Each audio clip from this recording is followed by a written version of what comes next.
Hello guys, good morning. This is your Sir Kevin again in Accounting Tutorials. Today we will be talking about post-employment benefits. So without further ado, let's get to it. What are post-employment benefits? Post-employment benefits are one of the types of employee benefits under PAS 19. So ito po yung accounting standard natin for post-employment benefits.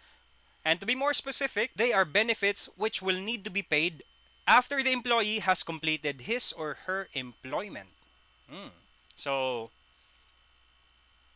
the examples of post-employment benefits include pensions, other retirement benefits, post-employment life insurance, and post-employment medical care. So yun po, post-employment benefits, past 19, after the employee has completed employment, their pensions, other retirement benefits, etc. How do we account for post-employment benefits? As mentioned earlier, it is accounted for under past 19 employee benefits, wherein employee benefits are liability and expense. Well, of course, kasi po ibinabayad natin to sa employees, di ba? Pero do take note na ibinabayad natin to after employment pa. However, for accounting for these benefits, they should be a liability and an expense when the entity consumes the economic benefits of the employee's service. So what does that tell us? Kahit na ibabayad natin to after employment pa ng employee, they are already expense at the time na nagtatrabaho sila. Kasi that is the time when the entity consumes the economic benefits of their serbisyo. Okay? So, just to be clear with that. So, you now know how to account for employee benefits. They are similarly accounted for salaries and wages. Kasi salaries and wages are as well expense and liability kapag nagtrabaho or nagpasweldo ng isang buwan, halimbawa, for example. Now, we completely understand how salaries and wages are earned kasi they are incidental to employment. Pero how about employee benefits? Paano ba nagkakaroon ng agreement yung employer and employee on employee benefits? Well, for one, we have SSS, GSIS benefits. They are actually means of post-employment benefits which are required by law. Pero what we will be talking about here in PAS 19 are additional employee benefits that are privately agreed by the employer and the employee. These agreements between the employer and employee are what we call post-employment benefit plans. And according to PAS 19, post-employment benefit plans are arrangements where an entity provides post-employment benefits to employees. For example, retirement benefits, pensions, lump sum payments, life insurance, and medical care. Nothing that you did not read earlier. Ano? So PAS 19 does not really provide us with concrete information with what plans are. For that, we have a supplemental definition from Investopedia. And here it is. A post-employment benefit plan is a retirement plan that requires an employer to make contributions to a pool of funds set aside for a worker's future benefit. The pool of funds is invested on the employee's behalf, and the earnings on the investments generate income to the worker upon retirement. So, the way the definition goes can somewhat be illustrated like this. The employer makes a contribution to a trustee. And this trustee will now invest that fund. Invest the contribution of the employer. And when the time comes, kapag ang employee maging retiree na, the trustee will be the ones to pay the retiree their benefits. Post-employment benefit plans actually, guys, can be one of two things. There are two types of post-employment benefit plans. An employee benefit plan can either be defined contribution plan and defined benefit plan. Defined contribution, dinefine yung contribution. Dito naman sa kabila, defined benefit, dinefine yung benefit. It is actually very descriptive of its meaning. Kasi ang defined contribution plan, the employer pays contribution, fixed contribution to the trustee. So, fixed ang contribution natin to the trustee.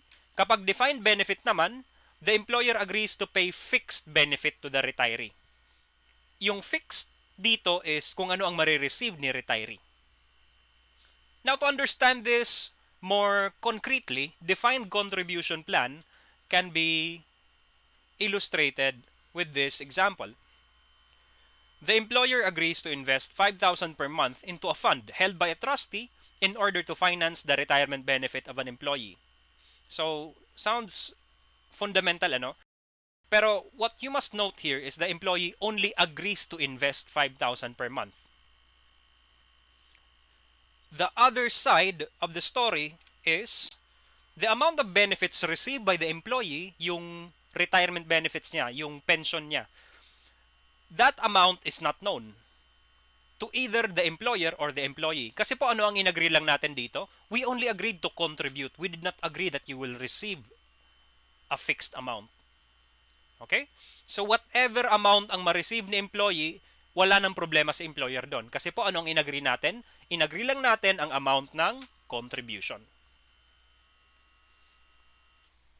The other side naman, defined benefit plan. Here's an example of defined benefit plan. The employer agrees to pay a monthly pension of 10,000 effective upon the retirement of an employee who served for a period of 5 years. So, in defined benefit plan, descriptive of its title, you will agree magkano ang marireceive ni employee. But the other problem that we will face right now is the problem of the employer is now to determine how much to invest into the fund to meet the 10,000 payment to the employee. Yun nga, how do I meet the 10,000 payment monthly? Take note that the retirement benefits are paid after retirement pa. Let's say this employee that we are talking about is only 20 years old. How long into the future are we looking to pay this employee? So 20, that's roughly around 40 years. Ano? How do you estimate 10,000 per month in 40 years? That's rather difficult. So, employee benefits, guys, post-employment benefits, ang dalawa pong types of employment benefits, defined contribution plan is straightforward. Whatever I agree to contribute, that is already my expense. That is already the liability or the obligation that I have.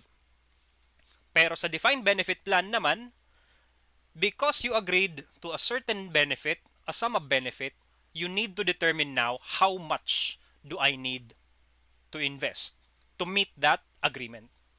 So the following consequences will be faced when you choose one of the two benefit plans.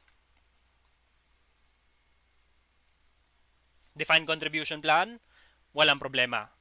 No legal or constructive obligation because it is limited to kung ano ang inagree natin na contribution. Sa defined benefit plan naman, since you agreed to pay a fixed benefit, there is an investment risk on your part and your obligation is to deliver the agreed benefit and ensure na ang fund po natin ay sufficient. So defined contribution plan, wala ka nang pakialam kung sakto ba o kulang ang pondo. Kasi po, you only agreed to pay a fixed contribution. You did not really promise the employee how much he will receive. Pero since sa defined benefit plan, nag-promise ka na you will receive such amount, you will now be forced to monitor kung ano ang activity ng fund natin. How the trustee is handling the funds. So here, digging deeper into defined benefit plan. Sa defined benefit plan, you need to watch out how much plan asset you already have. The plan asset or the pension fund held by a trustee contributed by the employer to cover the benefit payments to pensioners or retirees. So ito po yung ipangbabayad natin sa employees. But do take note that it's no longer in our hands. It is already held by a trustee. Kailangan po natin ma-ensure na ang plan assets na to is sufficient to cover the benefit obligation or the estimated amount of future benefits to be paid. The employer must make sure to cover the obligations with a sufficient fund. So, asset versus the obligation. Sa defined benefit plan lang to ha, you need to watch out na sakto dapat ang asset sa obligation. What happens when the plan asset is sufficient? Or what happens if the plan asset is lower than your obligation, your estimated obligation? The result will be either a prepaid benefit cost or accrued benefit payable. Do take note na ang employee benefits natin, the goal is to make sure na sakto yung plan asset, di ba? As much as possible, equal. Pero it's really hard to do that. So when the time comes na hindi sila mag-equal, you need to present a prepaid benefit cost in your financial statement. Yung prepaid benefit cost na yan, that is an asset on our part, excess contribution. Sobra ang na-contribute mo kaysa sa obligation mo. Kapag kulang naman ang asset natin or if the result is negative, you need to record a liability. You need to make additional investment. Accrued benefit payable. Sounds simple enough, right? Until you realize that plan assets has the following components. Of course, the plan assets will have to consider if there is any beginning balance from the previous period. Also, plan assets will be increased by the amount na kinontribute natin. Yun yung common kasi. You add funds by contributing. And of course, kapag may nababayaran na employee for their pensions, that is a deduction to your plan assets. Settlement price as well is another form of payment. Ito yung final payment sa isang employee. Like for example, God bless the employee, kung the employee is already deceased, you will need to make final settlement payments to that employee. So, other things may cause settlements. Pero we'll talk about it more when we go to problem solving. Pero ulit, contributions will increase the asset, benefit payments will decrease it, and settlement payments will also decrease our plan asset. Okay, actual returns. Here's a little bit more about plan assets. Remember that plan assets are held by a trustee, and the trustee is constantly investing these assets. Diba? The assets will actually yield return kasi they are being invested, they are being traded, they are being deposited with interest, etc. So, the actual returns can either result to a remeasurement gain, a remeasurement loss, and interest income. Also, another term for this actual return is return on plan assets. But do take note na sometimes in problems, binibigay ang return on plan assets as a whole amount. There is always an interest portion to that return and there is always a remeasurement portion to that return. More of that when we go to problem solving.